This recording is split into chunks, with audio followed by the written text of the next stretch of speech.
Yang saya hormati Bapak Bupati dan Wakil Bupati Kabupaten Tapanuli Utara, yang saya hormati Bapak Kepala Dinas Pendidikan Kabupaten Tapanuli Utara beserta dengan jajarannya. Terima kasih atas waktu yang diberikan kepada saya untuk memaparkan capaian inovasi dari SD 173 171 Simarhopa Kecamatan Sipahutar. Sebelum saya memaparkan isi dari paparan SD 173 Simarhopa, ada baiknya saya memperkenalkan diri. Nama saya Tironia Gultum, PLT Kepala Sekolah SD 173 171 Simarhopa. Yang perlu kami sampaikan adalah capaian dan inovasi SD Negeri 173 171 Simarhopa. Pertama, standar penyedia layanan SD Negeri 173 171 Simarhopa. 1. Standar pelayanan minimal atau SPM.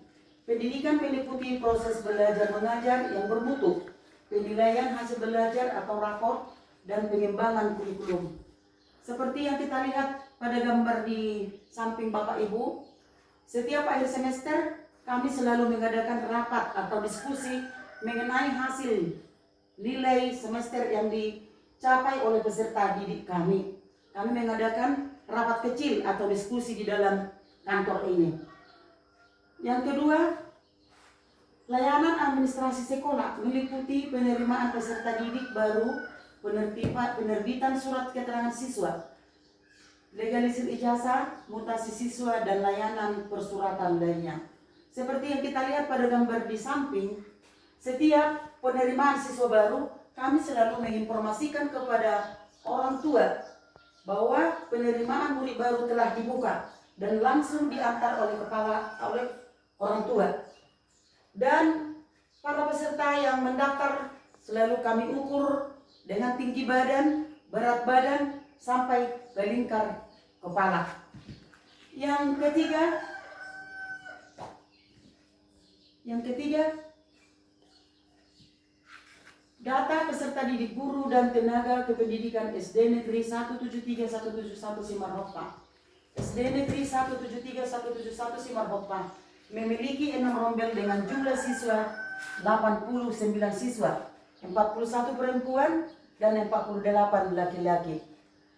Dan tenaga pengajar ada 7 orang, 1 tenaga administrasi dan 1 kepala sekolah. Pengelolaan data administrasi. 1. Ruang lingkup data administrasi. 1. Data kesiswaan, data kurikulum, data kepegawaian, data keuangan, dan data sarana dan prasarana. Strategi pengelolaan yang efektif, digitalisasi dokumen. Ketiga, standarisasi format. Keempat, pendekatan berbasis data. Pengelolaan dana BOS. Prinsip pengelolaan dana BOS yang pertama fleksibel, kedua efektif, ketiga akuntabel. Tim pengelola sekolah. Pertama, kepala sekolah sebagai penanggung jawab. Kedua, bendahara sekolah. Ketiga, unsur guru, komite sekolah, dan orang tua wali murid. Penggunaan dana disesuaikan dengan petunjuk teknis terbaru. Alokasi utamanya meliputi 1. Penyediaan buku. Kedua, honorarium. Ketiga, pemeliharaan sarana dan prasarana. Implementasi digitalisasi sekolah dan pembelajaran. Implementasi digitalisasi sekolah dan pembelajaran adalah integrasi teknologi informasi dan komunikasi ke dalam manajemen, institusi, dan proses belajar mengajar.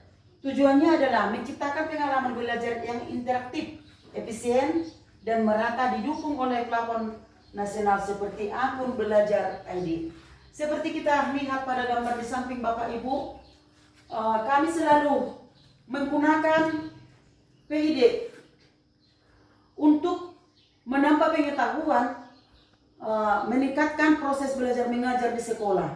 Dan tak lupa kami melibatkan para siswa kami ikut menggunakan PID tersebut.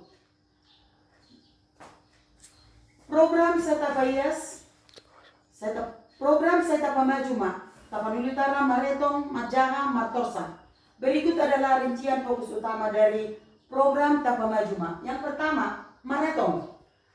Sebelum pembelajaran kami mulai di lapangan waktu baris, kami mengadakan literasi di lapangan untuk mengetahui sampai di mana pengetahuan siswa kami tentang pembelajaran yang diterima.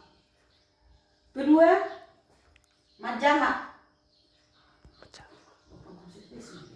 Program Seta Payas. Yang selanjutnya,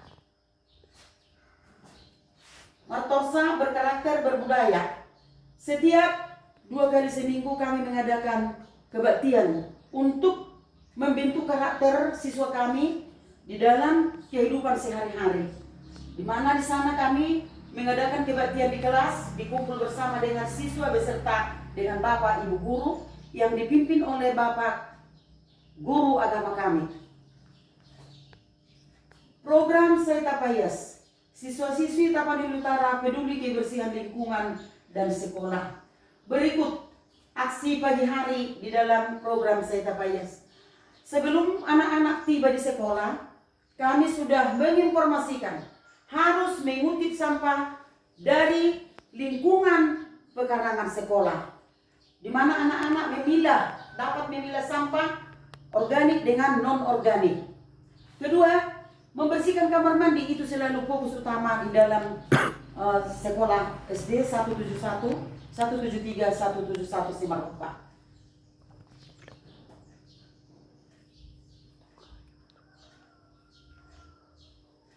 Prestasi peserta didik, guru dan sekolah.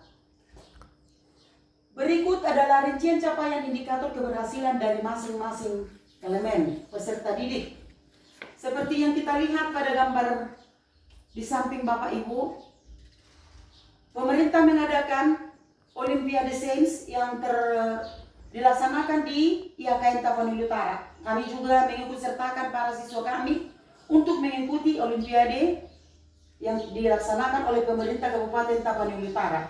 Dan juga dengan di sekolah yang baru ini kita mengadakan Olimpiade yang dilaksanakan oleh pemerintah juga. Di sekolah kami libatkan anak-anak untuk memakai laptop supaya mereka lebih tahu pemakaian IT dan mengikuti Olimpiade yang dilaksanakan secara serentak di seluruh Indonesia. Capaian akademik dan non-akademik guru dan siswa. Berikut adalah rincian capaian untuk guru dan siswa. Pertama, capaian siswa akademik.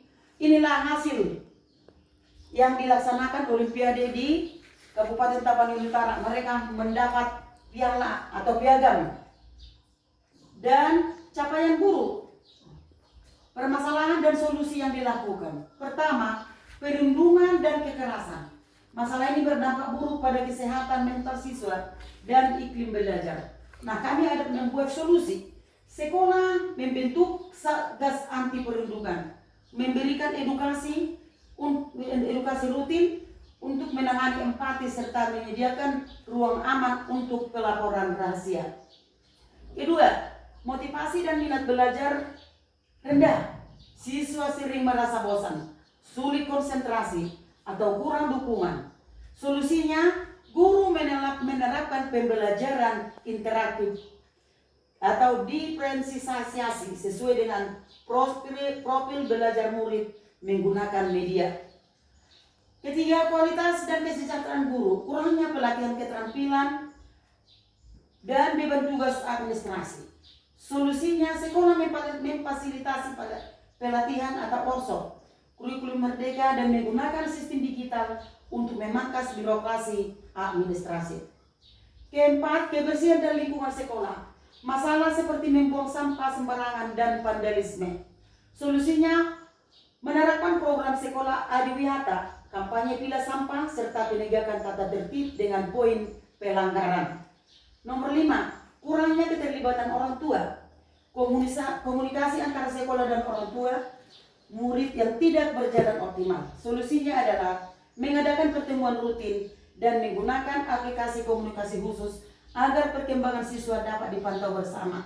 Kami selalu berkomunikasi melalui WhatsApp dengan orang tua siswa untuk memberitahukan bahwa kelakuan atau perbuatan peserta didik kami, biar kami sama-sama bekerja sama untuk memperbaharui atau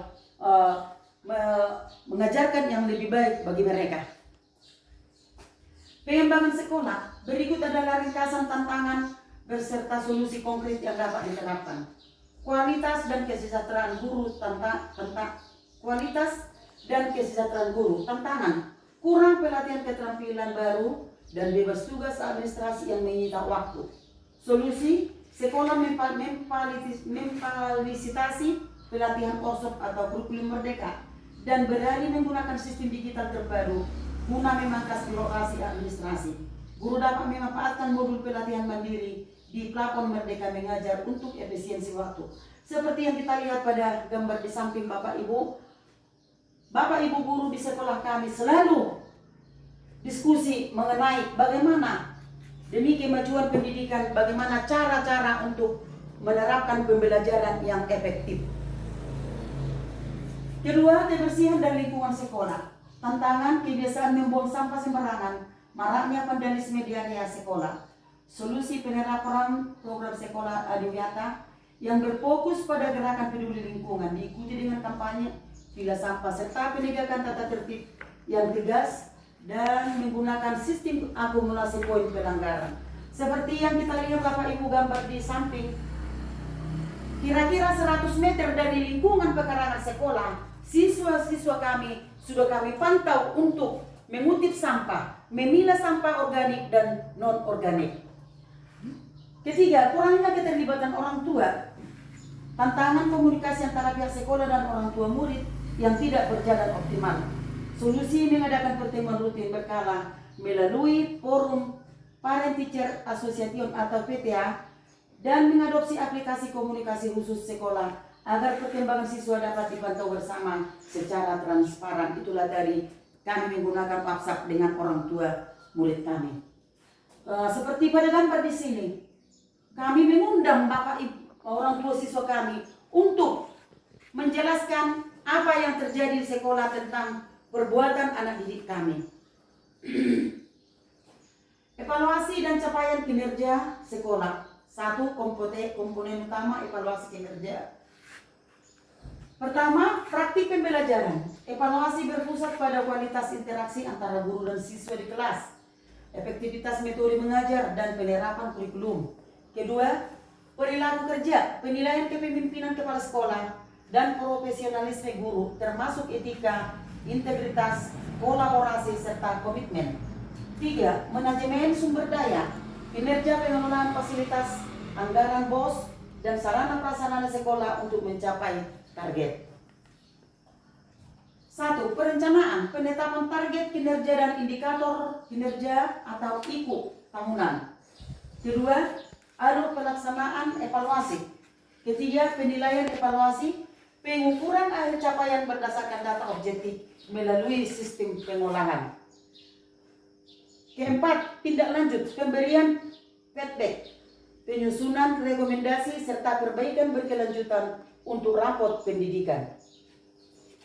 Perencanaan tindak lanjut. Rencana tindak lanjut atau RTL adalah dokumen atau tahapan yang berisi langkah-langkah konkret, terukur, dan berkelanjutan yang dilaksanakan setelah melakukan refleksi dan evaluasi dari kegiatan sebelumnya.